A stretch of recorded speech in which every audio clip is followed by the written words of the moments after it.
என்னுடைய ஆசீர்வாதம் என்னை நம்புற அத்தனை பேருக்கும் உண்டு.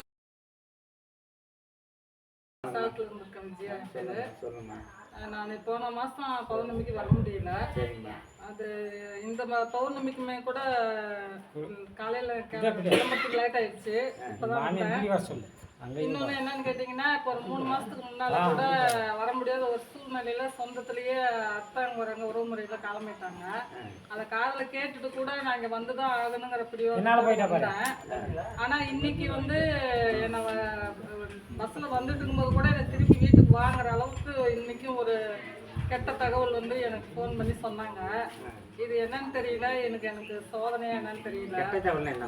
கெட்டது அதாவது ஒரு நல்ல விஷயத்துக்கு போகும்போது அங்க போகாதான்னு ஒருத்தர் வாய் வாக்குசன்னு சொல்றாங்க, அந்த மாதிரி இழுக்கிறதா, அதை கெட்டதா எடுத்துக்கிறதா, எது எப்படினாலும் பரவாயில்ல நீ அந்த இடத்துக்கு போயிட்டு வர சொல்றதா நல்ல சங்கமாகவும் எடுத்துக்கிறாங்க ஒரு சிலர். அதுக்காக தான் நான் சொல்றேன், இந்த மாதிரி வேற இடங்களுக்கு நல்ல விஷயங்கள் வரும்போது பல தடங்கள் வரும். அதெல்லாம் மீறி நம்ம அந்த இடத்துக்கு வந்தால் நம்மளுக்கு ஜெயமாகுங்கிறத நம்பிக்கையை வச்சிருக்கேன் நான். அப்படி இருக்கும்போது இந்த பௌர்ணமி வேலையிலே இது 2வது விஷயமா காதல கேட்டுட்டேன். அப்படி இருந்தோம் நான் இந்த இடத்துக்கு வந்துதான் போகணுங்கிற முடிவோட நான் வந்திருக்கேன். இது எதனால நல்ல விஷயம் கெட்ட விஷயம் நான் மனசுதான் மனசு வந்து நல்லதுன்னு சொன்னா நல்ல விஷயம், அது மனசு பிடிக்காததான் கெட்ட விஷயம்ன்றாங்க. ரெண்டுமே நம்ம ஒண்ணுமே நமக்கு வந்து அது ஒண்ணுமே இல்லை. நம்ம பாடம் நல்லா பண்ணி பாடத்து மொழி போகும்போது நமக்கு நல்லது இல்லை கெட்டது இல்லை. நல்ல நேரமும் கெட்ட நேரமும் நாம இருக்கோம், நம்ம கூட கடவுள் இருக்கோம். நம்ம கடவுளா குரு இருக்காது, நமக்கு வேற என்ன வேணும்? நம்ம அந்த கான்செப்ட்ல போகும்போது எதை பத்தி கவலைப்படி வேலை இருக்கும். அது யாரும் சாவு இருந்துச்சுனாலும் சரி, கெட்டதுனாக்க மேக்ஸிம் சாவு தான் சொல்றாங்க நம்ம ஆளுங்க. ஆனா அதுதான் உண்மை நல்ல விஷயம். அந்த ஆன்மா பட வேண்டியதுதான் பட்டுது, விடுதலை அடைஞ்சிருச்சு. உண்மை அதுதான் நம்மளை பற்றி நல்ல விஷயம். அது பூமியில் உட்காந்து சொன்ன மாதிரி 100 வருஷம் உட்காந்துலாம் போயிடல. அவ்வளோ மகா பாவி இருந்தால் ஒரு நாள் உட்காந்து முடியாது. அதான் சாமி, இந்த ஆத்மாங்கிறது இந்த ஊனோடல விட்டுட்டு வெளியில கடவுளை அடையிற ஒரு இதுல வரும்போது இந்த இடத்துக்கு இப்போ இந்த பாதைக்கு நான் வந்துட்டு இருக்கிற வழியில கூட எனக்கு வந்து அந்த ஆத்மா வந்து நான் அந்த இடத்துக்கு போறேன், நீங்களும் நல்லபடியா அந்த இடத்துக்கு வாங்கன்னு கூப்பிடுற மாதிரி எனக்கு அந்த ஒரு தகவல் காதுல கேட்க. எல்லாம் மனசுதான். உங்க மனசுல என்னவா விதைக்கிறீங்களோ, மனசு எதுவா தோணுதோ அது வந்து காட்டணும். அதுதான் உண்மை. ஐயா அதை சொல்றாரு. அதாவது நாம தூங்கணும், ஆனா மனசு தூங்காது. அது வந்து நாம தூங்கும்போது கூட ஆனால் கனவா தூக்கி காட்டினே இருக்கும். அது விழிப்போடு 24 விழிப்போடையே இருக்கும். அதை கடக்கிறதுக்கு தான் முயற்சி பண்ணுது. அது ஐயாவோட வழியில் கடந்தது. அவரை பிடிச்சா போதும்.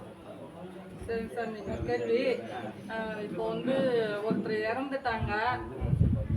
அந்த அந்த வாரம் பூரமா அந்த மாசம் பூரமே மழை பொழியாமே இருக்கு. அந்த இறந்தவங்க உடல் சடலம் வெளியில போகும்போது மழை தூருது. அது என்ன ரீசன்? அது வந்து அவங்க செய்த பாவ புண்ணியம்னு பேசிக்கிறாங்க. இதுல வந்து பாவம் எது புண்ணியம் எது இல்ல? மழை தூருதுன்றது வந்து அவ்வளோ ஒரு புண்ணிய ஆத்மா தான். மழை இயற்கை பஞ்ச பூத்தத்தோடு வரும். அது அவங்க ஒரு செத்து போறாங்கன்னா அது நம்ம ஐயா சொல்லுவாரு. காமராஜர் வந்து இறந்த அப்புறம் அவர் பாடி தூக்கி போகும்போது மழை பெய்ஞ்சினே வந்துடும். நனையில் அவர் பாடி மழை பெய்யுது, இவங்க போக மழை போயிட்டே இருக்கு. ஆனா நம்ம பார்க்கல. ஐயா சொன்னது வச்சுதான் நான் கேட்டதை வச்சு சொல்றோம். அப்ப அது எவ்வளவு பெரிய புண்ணிய ஆத்மா. அப்ப இப்ப இந்த மாதிரிதான் இது ஒரு மழை பெய்ஞ்ச நாம அது வந்து ஒரு புண்ணிய ஆத்மா. எடுத்துட்டு வெளியில ரோடு அவங்க வீட்டை விட்டு வெளியில வராங்க.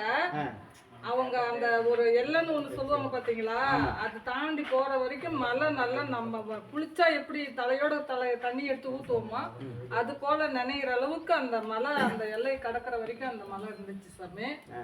அதுக்கப்புறம் என்னதுதான், அதுக்கப்புறம் அந்த மாதிரி நாங்கள் யாருமே எதிர்பார்க்கல.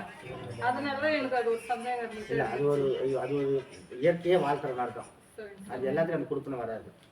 அது ஏதோ புண்ணியம் அவங்க தெரியாமல் பண்ணியிருக்காங்க, நல்லது நடக்குது, அவ்வளோதான். நம்ம எது செஞ்சாலும் இது மாதிரி எல்லாமே நல்லது கெட்டது வந்து அந்த சாவல் தான் தெரியும். அதுக்கு முன்னே தெரியாது. நான் புண்ணியவான் நல்லவான் கெட்டவான்றது நமக்கு வேணாம். ஒரு வரி சொல்லியிருக்காரு இல்லைங்களா, அந்த மாதிரிதான் நம்ம என்ன சொல்றது, இறந்த பின்னாடி நல்ல கட்டினா நல்லது கெட்டது யாருங்கிறது அப்பதான் தெரியணும். அதேதான். ஏன்னா இப்ப நம்ம நல்லா இருக்கும்போது எல்லாம் பார்க்கும்போது நம்ம பத்தி எதுவும் பேச மாட்டாங்க. செத்துறாங்க ஆட்ட மாட்டான் பாடுறான். அப்படி பேச ஒரு கும்பல் இருக்குது.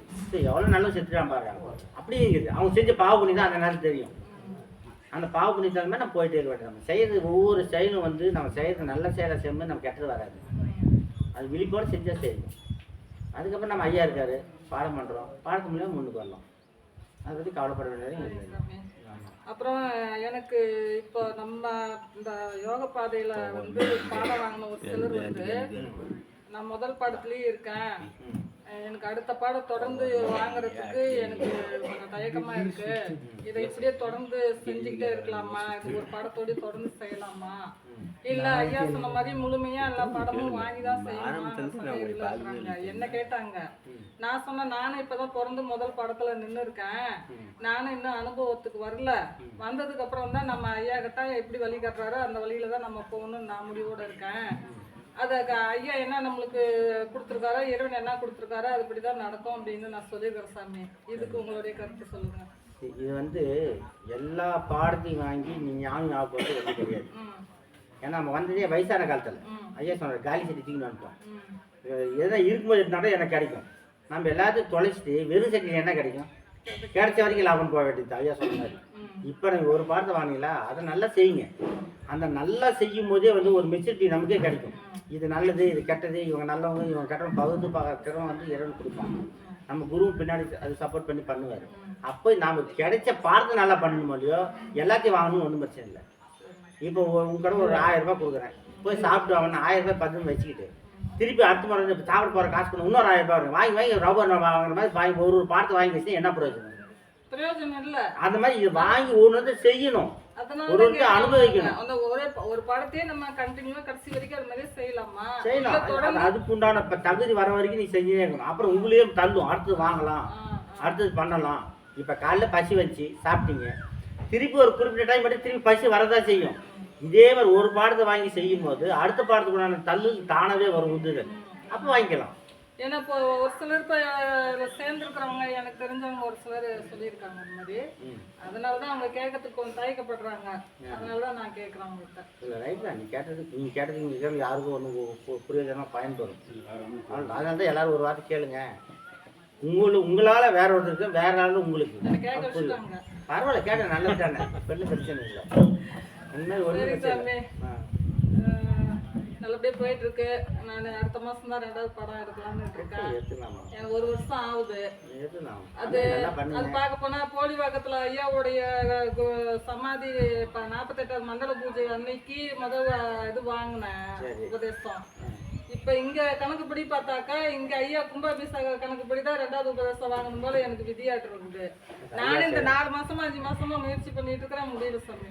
இல்லை இது நீங்கள் அங்கே வாங்கினாலும் இங்கே வாங்கினாலும் ஒன்று தான், ரெண்டு ஒன்று தான். ஏன்னா அங்கே அவங்க சொன்னதான் நான் சொல்ல போகிறேன், அது ஒன்றும் புதுசாக ஒன்றும் இல்லை. அவங்க சொல்லி என்னென்ன சொல்லி கொடுத்தாலும் அதை நான் சொல்லிட்டு இருக்கேன். அதனால் நீங்கள் வந்து அதுவும் இதுதான், இதுவும் அதுதான், இதுவும் ஒன்றும் கிடையாது. நம்ம 2 கண்ணுக்கு எந்த கண்ணு பெருசு? அதே தான். ஆமாம், செயல் ஒன்று தான், கண்ணு 2. அங்கே போலிவாகத்தில் இருக்கிற கண்ணு ஒன்று மாதிரியும் இங்கே தருமபுரியில் இருக்கிற கண்ணு ஒன்று மாதிரியும், ஆனால் பார்க்குற பார்வை ஒன்று தான் ஐயா, அவ்வளோதான். இதில் வேறு வேற்றுமையே இல்லையே.